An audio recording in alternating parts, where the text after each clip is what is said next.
एक महाभागवत अनन्य भक्त श्री चंद्रहास जी महाराज, उनके पावन चरित्र का अपने लोग श्रवण करते हैं, इससे भक्ति बहुत घनीभूत होती है।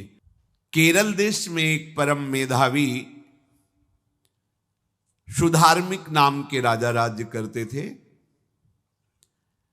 धर्म पूर्वक चलना, प्रजा का पालन करना और भगवान नाम जप करना, शास्त्र विधि से बिल्कुल कभी प्रतिकूल एक भी आचरण जीवन में नहीं किया।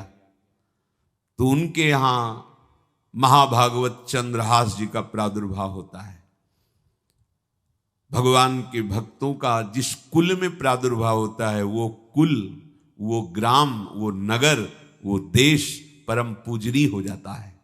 ये महाभाग्यशाली मूल नक्षत्र में प्रकट हुए। लौकिक में अमंगल माना जाता है और भाव में देखो तो मूल कौन है? नक्षत्र भगवान। ऊर्ध्वमूल मधा शाखा मुसत्थम प्राहुरव्ययम।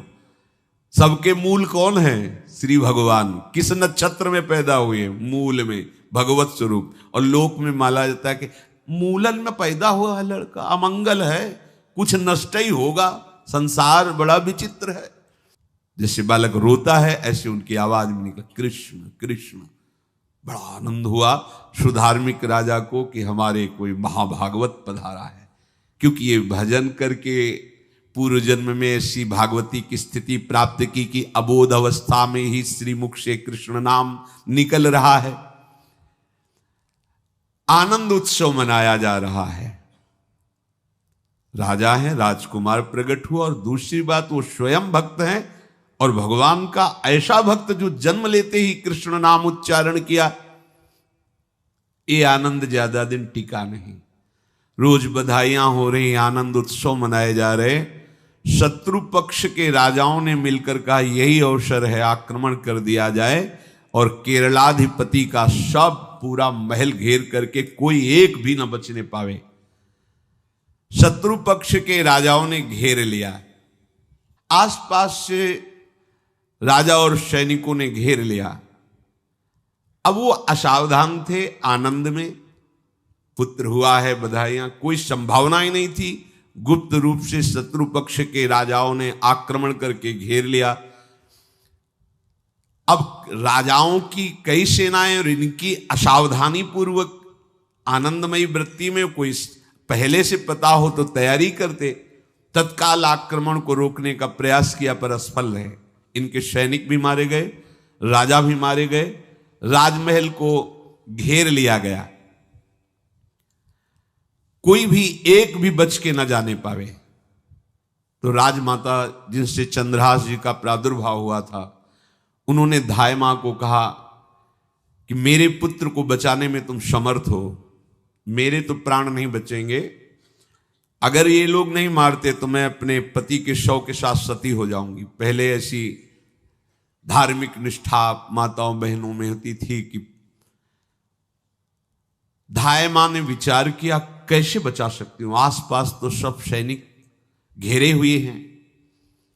तत्काल उसने विचार किया कि अगर हम इनको राजकुमार की तरह ले जाती है तो हमें भी मारा जाएगा और इनको भी मारा जाएगा।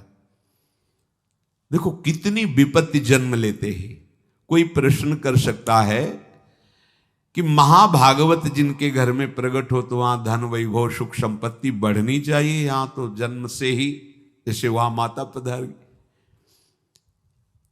ये क्या है? तो श्री भगवान स्वयं कह रहे हैं यस्य तुष्टो रहम पार्थ वित्तम तस्य हराम्यहम करोमि बंधु विच्छेदम सच कष्टेन जीवति। हे अर्जुन, मैं जिस पर बहुत प्रसन्न होता हूं, आप अपने ऊपर भगवान को बहुत प्रसन्न करना चाहते हैं, बहुत प्रसन्न करने में ये है, देख लो। कह रहे हैं जिस पर मैं बहुत प्रसन्न होता हूं, सबसे पहले उसका ऐश्वर्य नष्ट करता हूं। फिर क्या करता हूं? फिर बंधु बांधवों का, फिर क्या करता हूं? असाध्य रोग उसके शरीर में। बोले महाराज जी तुम प्रसन्न हुए हो कि पूरे के पूरे नाराज हो गए हो? बोले यही मेरी प्रसन्नता है। क्या? माया का नाश, अब एकमात्र भरोसा केवल भगवान का, दूसरा कोई नहीं। ये सबको पसंद नहीं आएगा। सब तो उस भगवान की भक्ति चाहते हैं कि अगरबत्ती धूप बत्ती तन मन धन सब तेरा स्वामी, क्या लागे मेरा। पर अंदर से कह रहे सब तन मन धन सब मेरा, क्या लागे तेरा। ऐसे तो चलेगी भक्ति। लेकिन कई बार सत्संग में पीछे धाम में कहा था कि भगवान को रिझाकर लोक मांगोगे तो चैन से रह लोगे, और अगर उनसे प्यार करने की बात मन में ठानी कि बस मुझे केवल आपकी आंखों में आंखों को मिला करके जीवन व्यतीत करना है, मुझे और कुछ नहीं चाहिए, तो फिर लाडले आपको दुशरिहा का कोई आश्रय रहने नहीं देंगे। ध्यान रखना, जितने दुशरिहा होंगे तो ये बर्दाश्त हो तो कदम आगे बढ़ावे। बहुत प्रसन्न हो जाओ ठाकुर हम पे तो कह रहे यस्य तुष्टो हम पार्थ वित्तम तस्य हराम में हम करोमि बंधु विच्छेदम सच कष्टेन जीवती। जितनी श्वासें रहेंगी भयंकर कष्ट मैं उसको व्यतीत करने के लिए दूंगा। ये दंड नहीं है, ये पुरस्कार है। अनंत जन्मों का हिसाब बराबर करके कहीं इसकी वृत्ति मेरे से हट न जाए, ऐसे घेरे में डाल के अखंड चिंतन करवा के सजयति जयति जग उच्चरे। जाको करत श्याम सहाई प्रथम वर्णो कृपा क्रम हो विषय मूल गवाई। कुल कुटुंब बल वित्त हीनो दीन के दुखदाई। आपने को करजु लीनो आप ही अपनाई। कह रहे हैं अब मैं वर्णन करता हूं श्याम सुंदर जिस पर कृपा करते हैं उस पर कैसा बर्ताव करते हैं। बोले सबसे पहले उसके विषय भोगों का नाश कर देते हैं। फिर दूसरी कृपा कोई परिवार का, कोई मित्र, कोई रिश्ते नातेदार उसकी तरफ देखेगा भी नहीं। फिर ऐसा दुख प्रदान करते हैं कि केवल एक भरोसा रह जाता है, एक भरोसा, एक बल, एक आस विश्वास, बस नाथ आपके सिवा अब हमारा कोई नहीं। बस वहीं से जो चमत्कार प्रकट होता है, त्रिभुवन में कोई उसकी समानता नहीं कर सकता जिस पर ठाकुर की कृपा है। पर इस कृपा को हजम करने के लिए इसीलिए संत संग किया जाता है कि पहले से वो तैयार कर देते हैं। जैसे आर्मी की ट्रेनिंग होती है ना, ट्रेनिंग के बाद भी बॉर्डर में लगाया जाता है, ऐसे ही संतजन ये ट्रेनिंग देते हैं। अब जो टिके तो टिके, नहीं तो घर बैठे जाके। और अगर टिक गया तो गुरु मेहरबान, तो चेला पहलवान, भगवान भी परास्त नहीं कर सकते। उसमें ऐसी सामर्थ्य आ जाती है कि हर प्रभु के द्वारा दिए गए विधान को हंस करके स्वीकार कर लेता है। और ऐसा नहीं कि उसको कष्ट होता है। ये लोक भाषा में भगवान कह रहे हैं सच कष्टेन जीविता। नहीं तो जिस चिदानंद में वो सुख भोगता है वो ब्रह्मा को भी नहीं प्राप्त है जो भक्त को प्राप्त होता है। भक्त का वैभव दिव्य होता है, चिदानंदमय होता है। ये तो पापियों के पास भी वैभव है, रुपया पैसा कुटुंब परिवार। भगवान के दास के पास जो वैभव होता है वो अचिंत्य है, तुम चिंतन भी नहीं कर सकते, ऐसा वैभव होता है। धाय माने सेविका का रूप तत्काल लिया, जिससे पोछा झाड़ू लगाने वाले, और कुछ दोने पत्तल डाले, उनके नीचे चंद्रहास जी को डाला, ऊपर से करके इसे माथे पे रख के निकले। सैनिकों ने पूछा इसमें क्या है, तो उनका राजघराने के दोने पत्ते जूठे दिखा। ऐसे नीचे किया तो देखा सब ऊपर जूठन पड़ा। हाँ चल निकल, जल्दी भाग यहां से निकल। बस वो भागी, बचा ले गई। वो कुंतलपुर पहुंची और वहां के जो मंत्री दृष्ट बुद्धि थे उनसे प्रार्थना की कि मैं सेवा कला में बड़ी प्रवीण हूं और ये मेरा पुत्र है, अगर आपकी कृपा हो जाए तो कुछ समय के लिए हम आपकी सेवा में, महल सेवा में रहेंगी और हमारे पुत्र का पालन पोषण हो जाएगा। उनकी परीक्षा ली गई तो राजघराने की सेविका थी, परम प्रवीण थी, पर उन्होंने ये परिचय नहीं बताया। विधि विधान से राज्य की सेवा में प्रवीण दासी पाकर उसको अच्छा लगा, ठीक है आप रह सकती है। अभी चंद्रहास जी 3 वर्ष के ही थे कि धायमा पधार गई और ये हर समय कृष्ण कृष्ण कृष्ण कृष्ण कृष्ण नाम इनके चलता रहता था। अब जो उनका दुलार करने वाली थी धायमा, वो भी पधार गई तो कौन उनकी तरफ देखे। पर बहुत ही गौर वर्ण, बड़े ही सुंदर। अब वो गलियों में भटकने, निकाल दिया महल से जब धाय माँ मर गई, क्योंकि धाय माँ की सेवा कारण उनको रखा गया था। 3 वर्ष के बालक गलियों में, तो कोई भी माँ देखती उनको तो कोई उनको वस्त्र पहना देती, कोई भोजन करा देती। ऐसे ही भगवान के भक्तों की बड़ी विचित्र लीला होती है। यहां चंद्रहास जी को जो भी माता बहन देखती कुंतलपुर के गलियों में, तो कोई वस्त्र, कोई स्नान करवा देती, कोई काजल लगाती, कोई भोजन पवा देती। परमहंसों जैसा जीवन कट रहा है। कृष्ण कृष्ण कृष्ण कृष्ण। 14 भुवनों में जिनकी अव्याहत गति है, जो सबको देखते रहते हैं, श्री देवर्षि नारद जी। ये कृष्ण कृष्ण बोलता है बालक, और इसका हरि के सिवा कोई नहीं। तो एक दिन एकांत में बैठे हुए थे बालक चंद्रहास जी, नारद जी पधारे हैं, भाई जी से मिले हैं। स्वप्न में कितने महापुरुष मिलते हैं जो भजन ठीक से करते हैं, ये बड़े बड़े महापुरुष आकर के उपदेश करते हैं। ये त्रिकाल सत्य हैं, कोई ऐसा नहीं है कि ये कहानी हैं, अभी हैं। जहां आप भगवत चिंतन करेंगे तो आपको परिचय बड़े बड़े महापुरुषों का मिलने लगेगा। नारद जी आए तो देखा आंख बंद की हुई चंद्रहास जी कृष्ण कृष्ण कृष्ण कृष्ण कृष्ण ऐसा उच्चारण कर रहे। त्रिकालज्ञ सर्वज्ञ नारद जी ने देखा कि ओहो, इतना छोटा बालक और कृष्ण कृष्ण बोल रहा है। नारद जी ने स्पर्श किया दुलार करते हुए, सुनो आंख खोलो। आंख खोल के देखा श्री देवर्षि नारद जी। नारद जी ने कहा, देखो हम तुमको एक अमोघ वस्तु देते हैं, और एक छोटी सी शालिग्राम की, इतनी बड़ी शिवगह शालिग्राम का जो वो दिया। बोले धो के पी लेना और दिखा के पा लेना, यही तुम्हारी सेवा पद्धति है। अर्थात स्नान करा दिया और जो तुम्हें मिले इनको अर्पित।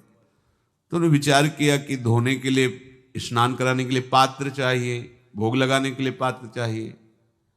तो जैसे कोई पान की बीड़ी नहीं, तो ऐसे कपोल में शालिग्राम को रखे रहते, कोई पात्र ही नहीं, कोई सिंहासन ही नहीं, यही धुल गए। चरणामृत अंदर जा रहा, जब पाएंगे तो यही पा लेंगे, साइड में ऐसे करके फिर निकाल के धो। यहां कपोल में रखते छोटे से शालिग्राम चंद्रहास जी, और उपदेश किया भगवान के मंत्र का। जब कोई भगवत प्राप्ति के लिए चलता है तो भगवान ही गुरु रूप से प्राप्त होते हैं, वहां तक तुम्हें पहुंचा देते हैं या उन महापुरुष को आपसे मिला देते हैं। जब कोई भगवत प्राप्ति के लिए जहां चलता है तो ये भगवान अपनी तरफ से कृपा करते हैं। ये दृष्ट बुद्धि के जो महल में धाय माँ ने इनका आश्रय स्वीकार करवाया था, उसके एक पुत्र थे मदन जी, वो बड़े भागवत थे। और एक पुत्री थी जिसका नाम था विषया, वो बड़ी सुंदर थी, अभी छोटी अवस्था की ही थी। मदन जी का स्वभाव था भक्तों को भोजन पवाना। जो भगवत भाव के जन होते हैं उनके हृदय में ऐसा उत्साह होता रहता है कि जो वैष्णव हैं, संत जन हैं, इनको भोजन पवाने का मतलब श्री भगवान को भोजन पवाना। भक्तमाल में भी वर्णन है कि जैसे गर्भवती मां को आप कुछ भी पवाओ तो बालक की पुष्टता अपने आप होती है, ऐसे संतों के हृदय में भगवान विराजमान प्रगट रूप से हैं। जब हम संतों को भगवत भाव से भोग पवाते हैं तो साक्षात भगवान ही पाते हैं। और मदन थे भगवत भाव के, तो उन्होंने बुलाया बड़े बड़े भक्तों को और ब्राह्मणों को। जब ब्राह्मण और भक्त पा रहे थे तो खेलते खेलते चंद्रहास जी भी वहीं चले गए और उन्होंने भी वहां प्रसाद पाया। अब बड़े बड़े ब्राह्मणों में एक ज्योतिषाचार्य थे। दृष्ट बुद्धि जी ने हाथ जोड़कर प्रणाम किया और अपने परिवार को प्रणाम करवाया और कहा, यह हमारी पुत्री है। दृष्ट बुद्धि जी ने कहा, आप इसका हाथ देकर बताइए, इसको वर कैसा मिलेगा, कैसा ऐश्वर्य होगा। दृष्ट बुद्धि मतलब दुष्ट बुद्धि, ऐसा ही था वो। पर बड़ा विचित्र खेल है, इसकी बुद्धि एकदम विपरीत और पुत्र महाभागवत। भगवान का खेल है। वो भक्ति विरुद्ध और पुत्र भागवत। उन्होंने कहा वर, ऐसे दृष्टि डाली चंद्रहास जी वहीं पार, वो है इसका वर। वो इसे धाय का एक दासी का लड़का हमारी पुत्री का वर बने। बोले शायद आपने ध्यानपूर्वक रेखा नहीं देखी, वो हम देख लिए हैं, यही है तुम्हारी पुत्री का वर। दृष्ट बुद्धि ने विचार किया कि एक भिखमंगा हमारी राजकुमारी पुत्री का दूल्हा बनेगा। पंडित जी को तो दक्षिणा दी, विदा किया और सैनिकों से कहा घर से निकलने न पावे बालक, क्योंकि ज्योतिष पक्की, ज्योतिष शास्त्र सत्य है, पर उसका सम्यक ज्ञान होना चाहिए। भला मुझ सम्राट के मंत्री की पुत्री, वो महामंत्री हैं दृष्ट बुद्धि, और ये एक भिखमंगा कैसे हो सकता है? बड़ा हृदय में जलन हुआ, ये तो बड़ी अपकीर्ति और दुर्भाग्य का विषय होगा, इसी को मरवा डालते हैं, काम खत्म हो जाएगा। निश्चय किया और जल्लादों को बुलाया और कहा ये बालक जो पंगत में भोग पा रहा है, इसको ले जाओ और जंगल में मार के, और इसका कोई अंग हमें काट के दिखाओ कि हाँ मार, मतलब पक्का मार देना है। क्योंकि वो इतने सुंदर थे, इतने सुशील थे, इतने प्यारे लगते थे कि कोई भी मारने के लिए तैयार। इसीलिए उसने शर्त रखी, इनका अंग काट करके हमको प्रमाण में दिखाया जाए कि मार दिए गए हैं। चांडालों ने हाथ पकड़ा, चंद्रहास जी को ले गए। चंद्रहास जी का स्पर्श करते हुए उनको ऐसा दुलार होने लगा हृदय में, जैसे मां को अपने बच्चे से दुलार होता है। स्पर्श करते, दरस परस अघनाश, भक्त का स्पर्श ही पापों का नाश कर देता है। वो दो जल्लाद आपस में कहने लगे भाई जीवन हो गया लोगों को मारते हुए, कभी कोई पुण्य का काम नहीं किया। ये देखो भक्त संग का प्रभाव। इस सुकुमार विशाल नेत्र, कैसा सुंदर बालक जो हमारे चित्त को चुरा रहा है, इस दुष्ट बुद्धि मंत्री ने आदेश किया मारने का। भला इससे क्या बिगाड़ा इनका, क्यों मारना चाहता है? देखो वैसे तो मां पापी है ही है, क्योंकि जल्लाद घर में जन्मे हैं, पूर्व जन्म के पापों के अनुसार इस जन्म में न जाने कितनों को हमने काटा है। पर पता नहीं क्या हो रहा है, मेरे हृदय में ऐसी हिम्मत नहीं आ रही कि इस बालक को मैं मार सकूं।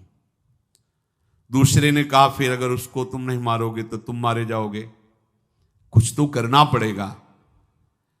नहीं नहीं, इस छोटे से बालक से क्या किसी को नुकसान। एकांत जंगल में ले गए और कहा तुम जानते हो हम तुम्हें किस लिए लाए हैं? चंद्रहास जी बालक थे, 5 वर्ष की आयु अब हो गई थी। तो उनका मुझे पता नहीं कि आप क्यों लाए हैं। बोले हम जल्लाद हैं, तुम्हें मारने का हुक्म दृष्ट बुद्धि ने दिया है, मारना तो पड़ेगा ही तुम्हें। हमारी इच्छा नहीं कि मारें, पर हम तुम्हें अंतिम बात पूछते, तुम्हें कुछ भी पसंद हो, कुछ भी, तो तुम कहो, हम तुम्हारे लिए ला के देंगे। जो तुम्हें चाहिए बोलो, पर हमें वध करना पड़ेगा तुम्हारा। तो उनका मुझे कुछ और नहीं चाहिए, बस थोड़ा सा समय चाहिए। यदि आप मारना ही चाहते हो तो थोड़ा हमारी पूजा है हम कर लें, इसके बाद मार लीजिए। आपको तो बल है, अस्त्र हैं, मैं तो बालक हूं। उनका हाँ हम तुम्हें समय देते, तुम किसी को पुकार भी सकते हो, जो तुम करना चाहो कर सकते हो। चंद्रहास जी का मुझे मृत्यु का भय नहीं, बस कुछ समय दे दी। पूरा महाभारत हो गया था, टिटिहरी के अंडे नहीं फूटे थे। वहीं टिटिहरी का, तो टिटिहरी एक पक्षी होती है ना, टे टे करके उड़ती है, तो उसके अंडों के ऊपर एक हाथी का घंटा हो गया, गिर गया ऐसे। सब पूरा महाभारत में सब नष्ट भ्रष्ट, वो अंडे वैसे सुरक्षित। तो जो प्रभु भारत युद्ध में राखे भरही अंड, सोई मुंह को राखे जो राखत ब्रह्मांड।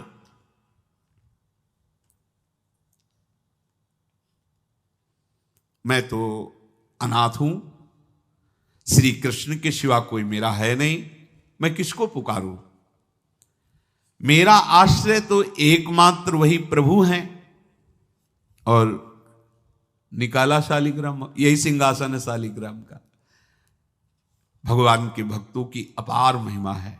क्या सेवा, वहां कोई पंचपात्र गंगा जल ये सब थोड़ी है, लेकर बस आंसुओं से अभिषिक्त कर रहे हैं। प्रभु मुझे तो कोई ज्ञान नहीं कि आपकी सेवा कैसे की जाती, मैं तो अपने मुख में ही आपको रखता हूं। अब मेरे जीवन का अंत होने जा रहा है, बस मैं यही प्रार्थना करता हूं कि मैं आपके ही समीप पहुंचूं, आपका ही स्मरण करूं, आपसे कभी विलग न हो, एक भी वृत्ति आपसे कभी विलग न जाए। श्याम सुंदर मुरली मनोहर ललित त्रिभंगी ध्यान करते हुए आंख खोली और इशारा किया, काट दो मुझे। जल्लादों ने जब देखा आंसू चल रहे ऐसा, वो बैठ गए अस्त्र रख के, कहने लगे भाई तुम मुझे मार दो, भले भले वो दृष्ट बुद्धि मुझे, मैं इस बालक को नहीं मार पाऊंगा, मेरी हिम्मत नहीं। अब कुछ भी हो, मेरा वध हो जाए, पर मैं इस बालक को, गिरे मुरझाई दया आई कछु भाए भरे, ढरे प्रभु और मति आनंद शोभिनी है, हुती छठी आंगुरी सो काट लई दूषण हो, भूषण ही भयो जाई कहीं सांच चीनी है। जब नेत्र का इशारा हुआ कि वध कर दो, तो जो बधिक मारने के लिए आए हत्यारे थे वो आनंद से एकदम प्रफुल्लित हुए और कहा मैं नहीं मार पाऊंगा तुम्हें। तो एक ने कहा देखो एक उपाय मुझे दिखाई दे रहा है, इस बालक में विशेषता तो है ही, पर इसके पैरों में देखो, बाएं पैर में एक छठी अंगुली भी है, किसी किसी को होती है। गांव में तो कहते हैं छंगू या छंगा, जिसे होता है ना गांव में, और ये छंगा मतलब 6 अंगुली के। बोले इसको अगर काट लेते हैं तो प्रमाण भी सत्य, जिसकी कसम खवाएगा मैं खा लूंगा कि ये चंद्रहास जी के है, और मैं मार दिया। और कौन इस बालक को ढूंढेगा, जंगल में छोड़ देते हैं, अपनी तो सामर्थ्य नहीं। बधिकों ने, जल्लादों ने ऐसा ही किया और जाकर अंगुली दिखा दी, मैं बालक का वध करके आ गया हूं। उनको यह कि लाखों बार इन्होंने वध किया तो संशय का कोई रिश्तेदार थोड़ी है, वो तो बालक है, उसको मारने में क्या, हाँ ठीक है मार दिया गया। अब वो जो चले गए तो अंगुली जो कटी थी उससे रक्त प्रवाह हो रहा है। कृष्ण कृष्ण जगन्नाथ वासुदेव जनार्दन, हे कृष्ण हे जगन्नाथ हे वासुदेव हे जनार्दन, ऐसे नाम उच्चारण करते हुए मूर्छित हो रहे हैं चंद्रहास जी। वो छोड़ करके जल्लाद चले गए। चंद्रहास जी भगवान का स्मरण कर रहे हैं, तो जितने जंगल के मृग हैं वो सब मंडलाकार घेर के ऐसे। एक हुमा नाम का पंछी होता है, अगर उसके पंखे की छाया पड़ जाए तो चक्रवर्ती सम्राट का वैभव प्राप्त होता है। और वो भीड़ की भीड़ पक्षी आकर चंद्रहास जी के ऊपर ऐसे घेरे हुए हैं, आसपास मृग मृगी मृग शावक सब घेरे हुए हैं। बीच में चंद्रहास जी कृष्ण गोविंद दामोदर माधव ऐसे उच्चारण कर रहे हैं। जो भगवान के चिंतन में मगन रहना अपना स्वभाव बना लेता है, तो देखो ऐसे हत्यारों के हृदय में भी दया गई, क्योंकि दया समुद्र भगवान का स्मरण जो करते हैं उनमें ऐसी महामहिम दिव्यता आ जाती है। कोई भी कितना भी निर्दयी हो, अंदर से वो भले जल रहा है द्वेष के कारण, पर कहीं ना कहीं ये द्वेष आंतरिक राग का सूचक हो। वो भी भक्त को प्यार करता है, पर भक्ति ना होने के कारण वही उसका राग द्वेष में बदल जाता है। कोई भी हो, अंदर से जब भक्त के प्रति जलन पैदा करता है तो उसमें मूल होता है भक्त की महिमा, भक्त का महत्व, पर उसे ना प्राप्त, जैसे कहते हैं कि वो अंगूर खट्टे हैं और हट नहीं प्राप्त कर पाए तो अंगूर खट्टे हैं। बकाया महत्व तो सब के अंदर होता है, दुष्ट से भी दुष्ट के अंदर भगवान के भक्तों का महत्व होता है, क्योंकि सबके हृदय में भगवान विराजमान है। अब चंद्रहास जी भगवत स्मरण करते हुए पक्षियों के और मृग आदि के बीच में हैं। उधर भगवान का एक विधान तैयार होता है। वह देश भूमि में रहत लघु भूप और सुख सब एक सुत चाह भारी है। कुंतलपुर के ही अधीन एक चंदनवती नाम की राज्य नगरी थी। वहां के राजा थे, उनके पुत्र नहीं हो रहा था, तो कुंतलपुर सम्राट पद, चंदनवती राज्य राजा, जैसे प्रदेश और दिल्ली में बैठे हुए जो प्रधानमंत्री राष्ट्रपति वो बादशाह, जो दिल्ली का अधिकार वो बादशाह, और ऐसे छोटे छोटे जो राज्य हैं उनको राजा। तो ये चंदनवती के राजा कर दिया करते थे, प्रत्येक राजा को कर देना होता था, बादशाह को। इनके पुत्र था नहीं और कर देने के लिए कुंतलपुर ही जा रहे थे, तो रास्ते में देखा कि बहुत से मृग और पंछी ये घेरे हुए क्या है, तो एक कौतूहल सा कि क्या है बीच में, आसपास मंडलाकार मृग, फिर वो विहंग पक्षी जो भगवान के आश्रित है, भगवान कैसी व्यवस्था करते हैं। वो चंदनावती के राजा दौड़ करके कौतूहलवश, क्या है यहां, मृगी पंक्तियों के बीच में पक्षी, हुमा नाम का बड़ा पवित्र पक्षी हिमालय आदि में पाया जाता है, जिसके ऊपर इसकी छाया पड़ जाए वो ऐश्वर्यवान हो जाए। देखा बालक दिव्य तेजों में, और मूर्छावस्था में नजदीक गए तो अंगुली पूरी कटी हुई थी, तो रक्त प्रवाह, गोद में उठाया और आनंदित हो गए, हमारी पुत्रेष्टि यज्ञ सफल हुई, हमारा दान पुण्य सफल हुआ, ऐसा हमें सुंदर बालक मिला। चंद्रहास जी को लेकर के घर आए और हृदय में भगवान का बार बार कृपा प्रसाद मना रहे, मुझे भगवान ने पुत्र दिया। चंद्रहास जी को लेकर आए, आनंद मंगल बधाइयां बजने लगी, बहुत सी संपत्ति न्यौछावर कर दी। 5 वर्ष के चंद्रहास जी हैं। पूछा बेटा तुम्हारे माता पिता कौन है, तो कहा श्री कृष्ण। परिवार में कौन है, श्री कृष्ण। मतलब तुम्हारा कोई नहीं है, नहीं है श्री कृष्ण। समझ गए कि भगवान ही हमें कृपा करके ऐसे महाभागवत पुत्र को दिया। और है कौन, वास्तविक कोई नहीं श्री कृष्ण के सिवा। बड़ा उत्सव मनाया और अपने राज सिंहासन का अग्रिम अधिकारी युवराज पद चंद्रहास जी को। अब तो पूरे राज्य में आनंद की वर्षा हो रही। राजा मन में विचार कर रहे हैं कि ऐसा प्रतापी भक्त हमारे यहां आया है, अब हमको किसी को कर देने की जरूरत नहीं। तो जो हर महीने वर्ष में जो बंधा हुआ कर था उन्होंने नहीं दिया। 1 बार 2 बार 3 बार जब कर नहीं पहुंचा तो सम्राट ने आदेश किया मंत्री को कि चंदनावती से कराना बंद हो गया है। क्या बात है? यदि वो अहंकार से युक्त हो तो आक्रमण करके नष्ट करो, यदि समस्या है तो उसका सहयोग करो। बादशाह के आदेश से वहां दृष्ट बुद्धि पहुंचे तो युवराज पद पर चंद्रहास जी विराज, जिनको मारने के लिए जल्लादों के हाथ में दे दिया था। पूरे पूर्वासी ऐसा प्रभाव चंद्रहास जी का है कि सब कृष्ण भजन करते हैं, सब आनंद में मगन रहते हैं। चंद्रहास जी जब थोड़ा सयाने हो गए थे तो पूर्ववासियों को उपदेश देते, 1 बार हमारे राज्य में भोजन पाया जाएगा 24 घंटे में, और सबके घरों से आरती की शंखनाद घंटानाद सुनाई देना चाहिए। सबके यहां शाम के रोज नाम कीर्तन और भगवत कथा होनी चाहिए, क्योंकि आयुष्यम चपलम तादृक जल बुद्बुद सन्निभम चिंतयध्वम जनामूढ़ा माधवम वर्षम सुस्थिरम। भाइयों, ये आयु बड़ी चंचल है, कब शरीर छूट जाए पता नहीं, पानी का बुलबुला कब फूट जाए कोई पता नहीं।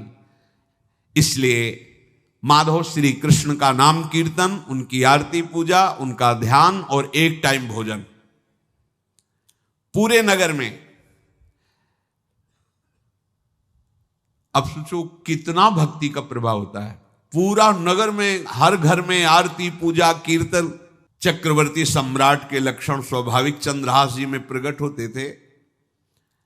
अब दृष्ट बुद्धि जब वहां गया, देखा युवराज पद पर, पहचाना कि वही बालक है, ये तो चंद्रहास है, क्योंकि काफी समय तो महल में ही रहे थे दाई मां के साथ और अच्छे से पहचान थी। अब उन्होंने विचार किया कि ये तो बहुत अनिष्ट हो गया, हमने तो मारना निश्चित किया था और जल्लादों ने इसको छोड़ दिया और अब तो ये राजा का राजकुमार बन गया। तो राजा से कहा कि पहली बात, युवराज पद पर बैठालने के पहले तुम्हें सम्राट को सूचना देनी चाहिए थी। दूसरी बात, अभी तक तुमने कर नहीं दिया। जानते हो कि अगर सम्राट का भाव बदल गया तो एक क्षण में तुम्हारे राज्य को नष्ट कर दिया जाएगा। तो राजा ने हाथ जोड़कर, चंद्रावती के राजा ने कहा, महाराज आप ही अब हमारी रक्षा कर सकते हो। तो उसकी दृष्टि चंद्रहास पर थी, इसको मरवाना है, क्योंकि पंडित ने बताया था यही पति बनेगा। अरे तो अब तो आनंदित होना चाहिए कि अब तो राजा बनेगा, अब तो बढ़िया है। लेकिन चंद्रहास जी को यदि आप सम्राट के पास भेज देते हैं और सम्राट निश्चित प्रसन्न हो जाएंगे चंद्रहास को देख के, तो वो तुम्हारे इस अपराध को क्षमा कर देंगे। युवराज पद दे दिया और भेंट नहीं दी, कर नहीं दिया महीनों से, तो ऐसा करो चंद्रहास जी को भेज दो। राजा ने स्वीकार कर लिया। और पहले लोग बिल्कुल धर्म से चलते थे, कहीं भी अधर्म का लेश नहीं। एक चिट्ठी लिखी दृष्ट बुद्धि ने और चंद्रहास जी से कहा खोल के पढ़ना नहीं, मेरे पुत्र मदन को देना जाके, और मदन तुम्हें फिर आगे का कार्य सम्राट से मिलाना, माफी करवा देना, ये सब करवा देगा, पर ये चिट्ठी तुम रास्ते में खोल के नहीं देखना। और वैसे भी किसी का पत्र खोल के देखने का धर्म नहीं कहता। अगर कोई पत्र दे तो ये नहीं कि इसमें क्या लिखा है, नहीं, या तो हिम्मत नहीं है, इतनी धैर्य नहीं है तो मत लो। अगर धैर्य है तो हाथ में लेकर जहां तक पहुंचाना है वहां तक पहुंचा दो, नहीं तो वो कार्य ही मत लो। ये अधर्म है कि आप बीच में उसको खोलकर पढ़े। पहले लोग बहुत धर्मात्मा होते थे, एक एक बात धर्मयुक्त होती थी। चंद्रहास जी को चिट्ठी दी, चंद्रहास जी ने पत्र को अपनी पाग में खोस लिया और कुंतलपुर के लिए चले। अब इनका किशोर अवस्था में प्रवेश हो चुका था।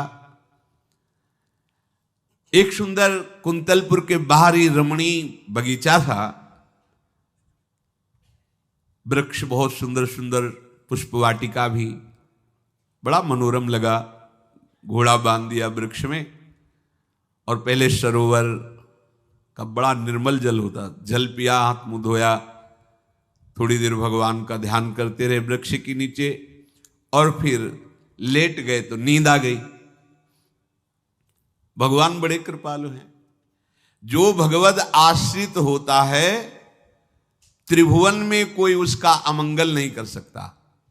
अपनी सहेलियों के साथ दृष्ट बुद्धि की वही राजकुमारी जिसके साथ इनका ज्योतिषाचार्य ने कहा था यही पति होगा, वो अपनी बहुत सी समान वयस्क अवस्था की जो किशोरियां थी उनके साथ वो, और ये राजवाटिका थी, इसमें घूमने के लिए आई। तो घोड़ा देखा तो उसने कहा यहां किसी का घोड़ा कैसे आ सकता है, हमें लगता है कोई यात्री इसमें प्रवेश कर गया, उसको पता नहीं होगा कि राजवाटिका है।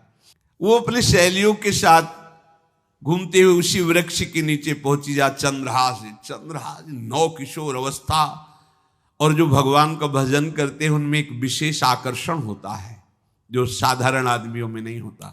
वो कैसा भी रूप हो उससे मतलब आकर्षण होता है, ऐसा लगता है इनके समीप बैठे रहे, इनको देखते रहे, इनकी बातें सुनते रहे, उनमें भगवत आकर्षण होता है। आंख मुंदी हुई शोर है, देखते ही पूर्व विधान के अनुसार उसका चित्त लुट गया। इतना सुंदर नौ किशोर अवस्था, आसपास देखा तो सखियां खेलने में लगी थी।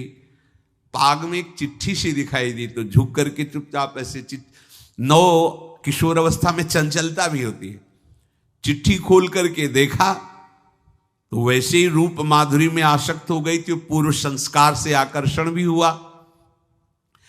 इसने संस्कृत में लिखा था विस्मस्मयी प्रदातव्यम त्वया मदन शत्रुवे कार्या कार्यम न द्रष्टव्यम कर्तव्यम खलु में प्रियम। मदन पुत्र, उनके नाम था मदन। अय मदन, बिना कुछ विचार किए इसको विष दे देना जाते ही। क्या उचित है क्या अनुचित ये तुम्हें नहीं सोचना, मेरा प्रिय करना, मेरे आदेश का पालन, जाते ही से विष दे देना। पत्र, उसने देखा वो पिताजी की बुद्धि खराब हो गई, ऐसे सुंदर नव किशोर को विष देने की बात लिख दी। अब उसे बड़ा दुख हुआ कि पहली ही दृष्टि में, अभी तो इन्होंने आंख खोल के हमें देखा ही नहीं, और इनको इस सोई हुई मुद्रा में देख करके मेरे प्राण समर्पित हो गए, मेरा चित्त समर्पित हो गया। चलो, जब मेरी सखियों के नाम पुकारे जाते, हेमलता शशिकला आदि, तो मुझे चुभता था कि मेरा नाम पिताजी ने विषया क्यों रखा है। आज सार्थक हो गया, मेरा नाम सार्थक हो गया। काजल लगाई हुई थी, एक सीख से ऐसे काजल लिया, और एक संस्कृत में आ बनता है ऐसा, ऐसे, बस ऐसे कर दो तो विषया हो गया। अब उसका अर्थ बदल गया। हे मदन, उचित अनुचित का विचार छोड़कर जाते ही इसे विषया प्रदान कर दो, ये मेरा प्रिय कार्य होगा। विषया पुत्री भगवान है, जैसी हो भवतव्यता तैसी बने सहाय, आप ना आवे आप परताई तहां ले जाए। तो ओ पत्र वही खोस दिया, और ये सुख हुआ कि तो जाएंगे भाई के पास ही ना, तो घर में ही तो जाएंगे, वहां इनकी इस प्रसन्न मुद्रा में बातचीत करते हुए मैं इनको देखूंगी। ये भगवान का विधान होता है। चंद्रहास जी उठे और पूछते हुए मंत्री के घर पहुंचे, और मदन ने जो ही कि चंदनावती से पिताजी ने इनको भेजा है, ये वहां के राजकुमार हैं, हृदय से लगाया। चंद्रहास जी ने कहा आपके पिता ने पत्र दिया है। उन्होंने पत्र पढ़ा, विषमस्मयी तो विषयास्मयी, विषय तुरंत बिना विचार किए ब्याह कर दो, दे दो, क्योंकि लिखा है प्रदातव्यम त्वया मदन, अभी इसी क्षण जहां ये पत्र मिले, उनका जो आ गया, सुबह शीघ्र शुभम शीघ्र, बुलाओ पंडित को। पंडित ने कहा भगवान की कृपा से अगला मुहूर्त है, बिल्कुल ये ब्याह का पक्का मुहूर्त है। अब तो राजघराने तत्काल व्यवस्था हुई। अब वो तो पहले ही मोहित हो चुकी थी देख के विषया जी। तत्काल दुल्हन रूप उनको सजाया गया, इनको दूल्हा रूप सजाया गया, पंडित शुरू कर दिए, गणानंद तो गणपति को ब्याह हो गया। अब जब ब्याह यहां खूब धूमधाम से हो गया, तो दृष्ट बुद्धि ने सोचा कि काम हो गया होगा, विष दे दिया हो गया, मर अब हम जाके संभाल लेंगे, क्योंकि राजकुमार है, कैसे विष दिया कौन दिया, तो इस बात को हम संभाल लेंगे। जब वहां घर है तो पूरे नगर में सजावट हुई थी। बोले भैया सजावट का है कि? बोले महाराज आपके ही आदेश से तो है, आपने दूल्हा भेजा था। वो दूल्हा भेजा, ब्याह किसने कब कहा ऐसा? बोले वो तो मदन के पास चिट्ठी रखी है। अब वो घर गए, मदन को बोला, बोले तुम्हारी बुद्धि मारी गई, क्या हमने पत्र में लिखा था? दिखा दिया, लिखा था हमने विष, इसमें विषया कैसे लिख गया? काजल से ऐसे, और पहले स्याही काजल की ही होती थी, तो ऐसे भगवान सब कुछ बना देते हैं। उनका पिताश्री एक भी अक्षर आपकी आज्ञा को उल्लंघन, आपने लिखा था बिना विचार किए उचित अनुचित का हमारी आज्ञा का पालन किया जाए। विषया प्रदातव्यम मदन, मेरा नाम लेके आपने संबोधन करके ये देखो ये लिखा हुआ है, इसमें हमारी त्रुटि क्या है? देखा तो चंद्रहास जी दूल्हा और सुंदर, अब उसका हृदय आग ले। अब तो मान जाना चाहिए, बिटिया का वरण हो गया भाई, ब्याह हो गया, अब तो गुस्सा छोड़ देनी चाहिए। पर दुष्ट बुद्धि, नाम ही रखा था दृष्ट बुद्धि, उसने कहा चाहे बिटिया विधवा रहे पर तुम्हें जिंदा नहीं रहने देंगे। ये दुष्ट बुद्धि होती है। देखो कैसे कैसे ऐसे ही होते हैं, कुछ लोग ऐसे ही होते हैं, हमारी इज्जत, फिर जेल काटता है पूरा परिवार, मार डालेंगे तुम्हें जिंदा नहीं रखेंगे, ऐसे दुष्ट बुद्धि का स्वभाव होता है। अब भाव जब बिगड़ जाता है तो फिर पकड़ में नहीं आती बात, यही समझ जाना चाहिए था। चरणों में प्रणाम करके कि अब तो तुम हमारे बेटे के समान हो, ये भी राज्य तुम्हारा, वो भी आनंद लो। अब बड़ा सुख का कार्य है। लेकिन जब नकारात्मक सोच आ जाती है तो बुद्धि कंट्रोल में नहीं रहती, वो फिर उद्दंडता करने, उसका निश्चय गलत होता है। नजदीक गया और कहा कि बहुत कृपा हुई, आप हमारे दामाद बने, पर हमारे यहाँ की एक रीति है, हमारे नगर के बाहर जो देवी हैं उसमें लड़की का वर अकेले पूजा करने जाता है।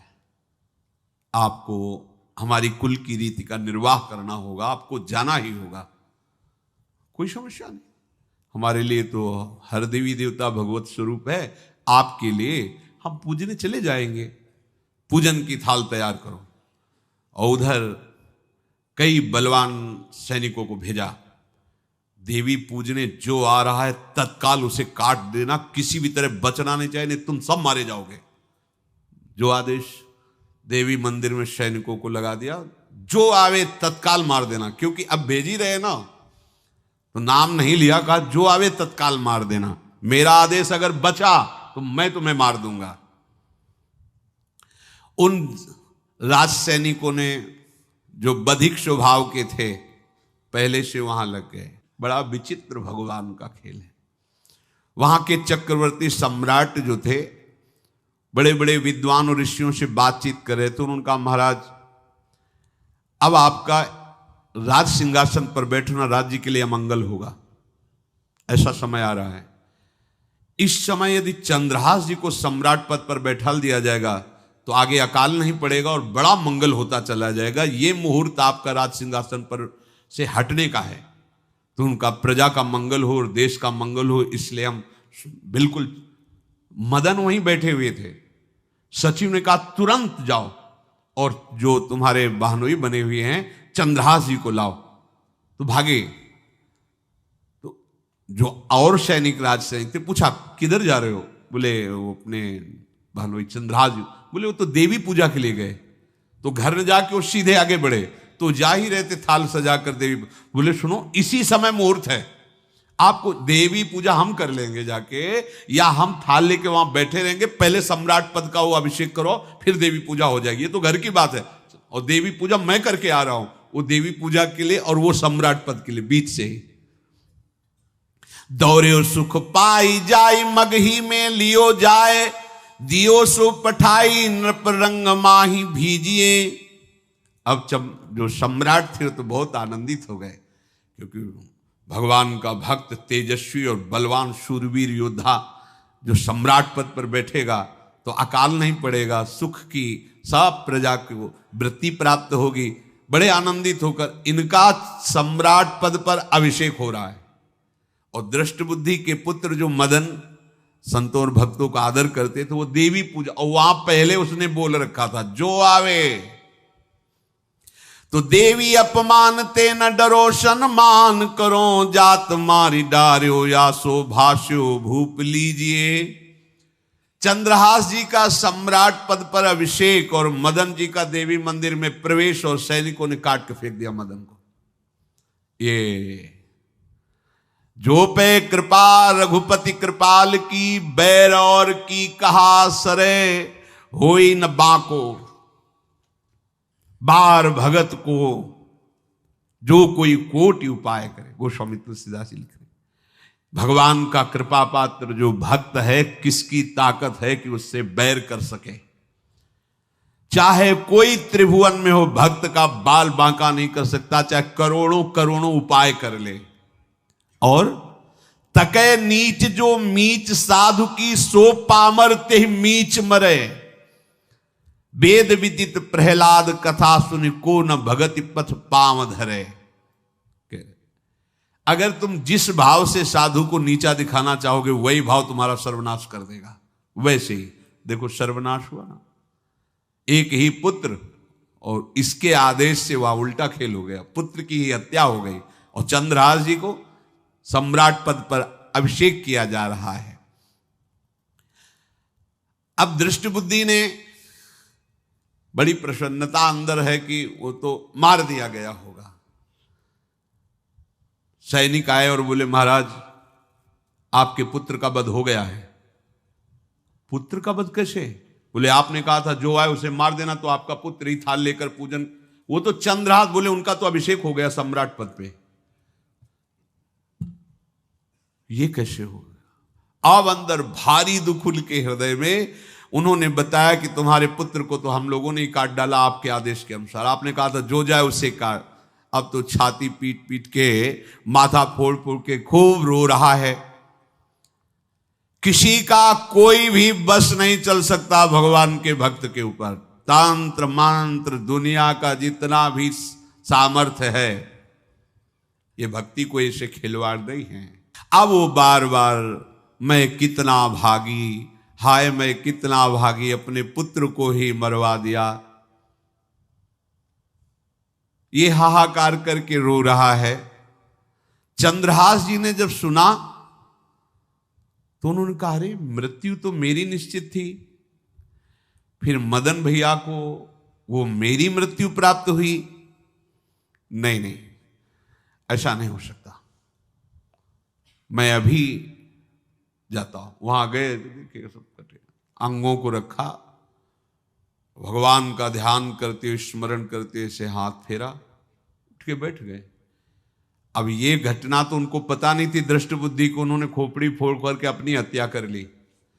उनको जिला के आए तो फिर उनको जिलाया और कहा पिताजी अब कृष्ण कृष्ण जपो। अब उनकी बुद्धि शुद्ध हुई और भगवान का आश्रय लेकर के वो अपने जीवन को भगवत भक्ति में बनाए। तो जो भगवान का भक्त है उससे द्रोह करने वाले को भी परम मंगल ही देते हैं भक्त। पर भक्ति में अनन्यता की आवश्यकता है। प्रारंभ इहलोक परलोक के सारे सुखों को भगवान के चरणों में समर्पित करके किसी व्यक्ति वस्तु स्थान का आश्रय नहीं होना चाहिए।